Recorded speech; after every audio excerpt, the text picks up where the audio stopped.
सुख कहाँ है और दुख क्यों है। कल भी इस प्रसंग को मैंने लिया था, परंतु ये पूरा नहीं हुआ था।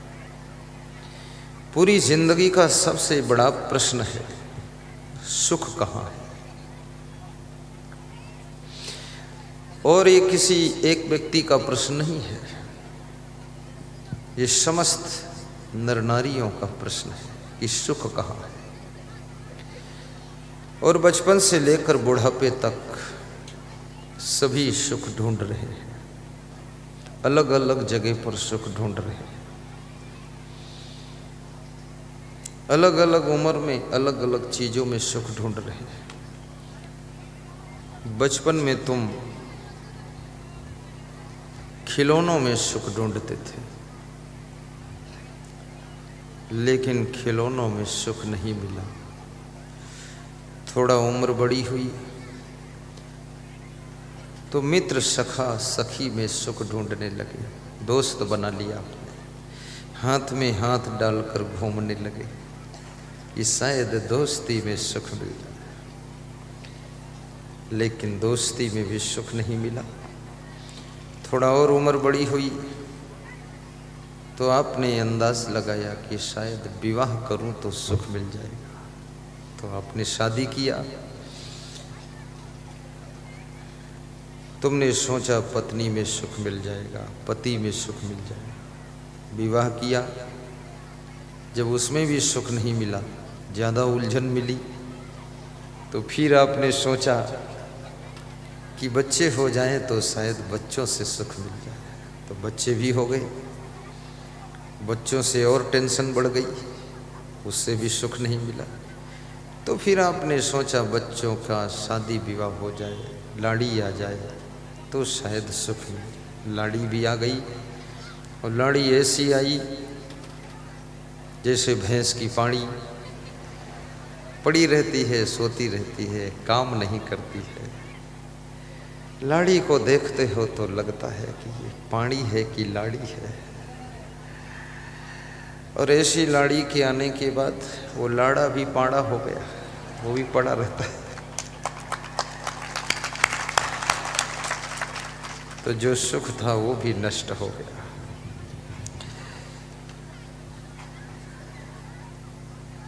फिर तुमने सोचा शायद धन में सुख हो, तो धन भी बहुत कमाया तुमने, धन में भी सुख नहीं मिला। धन से भी बहुत टेंशन मिली, तनाव मिला। धन में सुख होता, राज्य में सुख होता, तो राजा भर्तृहरि धन और राज्य को छोड़कर साधु नहीं बनते। महात्मा बुद्ध धन राज्य को छोड़कर साधु नहीं बनते। तो क्या सबको साधु बन जाना चाहिए? कई लोग साधु बन गए, उनको साधु में भी सुख नहीं मिला। कोई ये मत सोचना घर छोड़ दूं, घरवाली छोड़ दूं, साधु बन जाऊं तो सुख मिल जाएगा। साधुओं में भी 90% साधु भी दुखी है, क्योंकि मैं साधु हूं, मैं सब साधु का हाल जानता हूं। मैं इसी कंपनी में रहता हूं, साधुओं की कंपनी।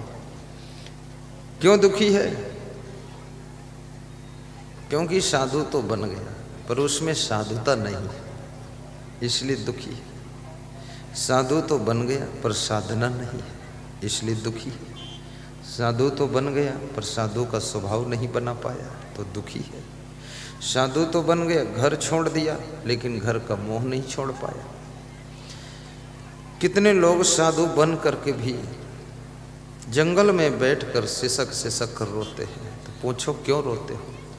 बोलते हैं 40 साल पुरानी पत्नी की याद आ गई है। अब ये जंगल में भी पत्नी तो साथ में याद आ रही है, तो मतलब क्या निकला छोड़ने से? कभी कभी तुम धन छोड़ देते हो, लेकिन धन का अभिमान नहीं छूटता। साधु बन गए लेकिन नशा नहीं छोड़ा, बीड़ी पी रहे हैं, सिगरेट पी रहे हैं, तो दुखी रहेंगे। साधु का मतलब क्या होता है? साधु बन गए, घर छोड़ दिया, सब छोड़ के चले गए, दूसरे प्रदेश में चले गए, वहाँ कोई न जाने किस औरत को सदनी बनाकर राम डोल साथ में लेकर घूम रहे हैं, अब फिर दुखी हैं क्योंकि वहाँ कोई सदनी के चक्कर में पड़ गए, अब दुखी रहोगे। अब साधु और सधुनी ये तो शोभा नहीं देता है। साधु तो वैराग्यवान होता है। साध्वी को भी किसी पुरुष के साथ नहीं रहना चाहिए और साधु को किसी महिला के साथ नहीं रहना चाहिए, क्योंकि स्त्री और पुरुष में बैटरी जैसा प्लस माइनस का आकर्षण होता है।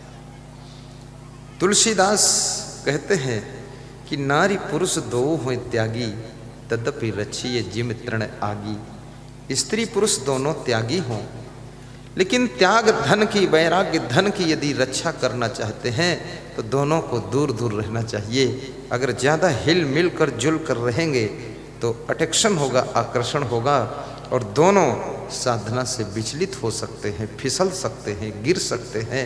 इसलिए दोनों को थोड़ा अलग अलग रहना चाहिए, ऐसा बताया है।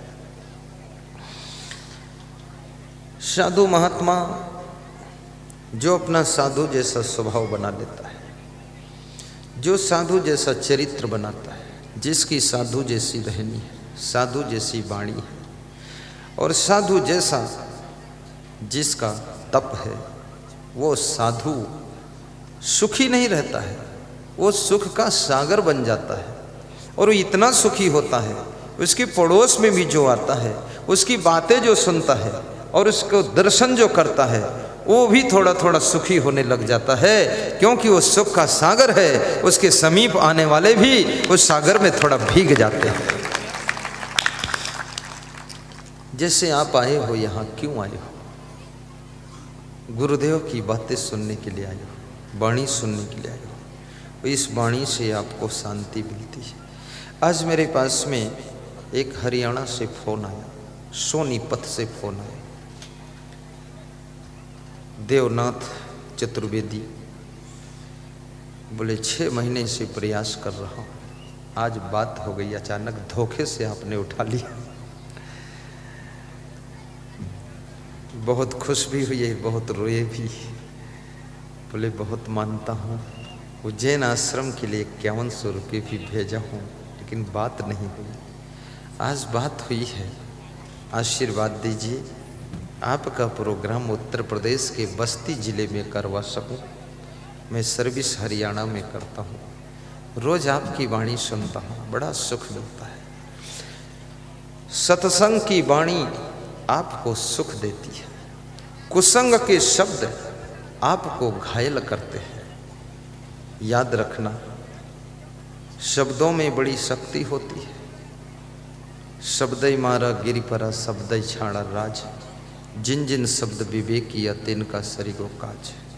एक शब्द वह है जिसको सुनकर के मनुष्य के मन में वैराग्य हो जाता है, जैसे कालू बाबा को वैराग्य हुआ था। वो वैराग्य हुआ, तब से फिर राग नहीं हुआ। कितने लोग ऐसे भी होते हैं, 1 साल तो वैराग्य होता है, दूसरे साल फिर राग हो जाता है। वो तो कोई काम के नहीं रहते, न घर के न घाट के, धोबी के कुत्ता हाटो हाट के 12 बाट के। एक बार वैराग्य होना चाहिए। कालू बाबा का चमत्कार आप सबको पता है। तो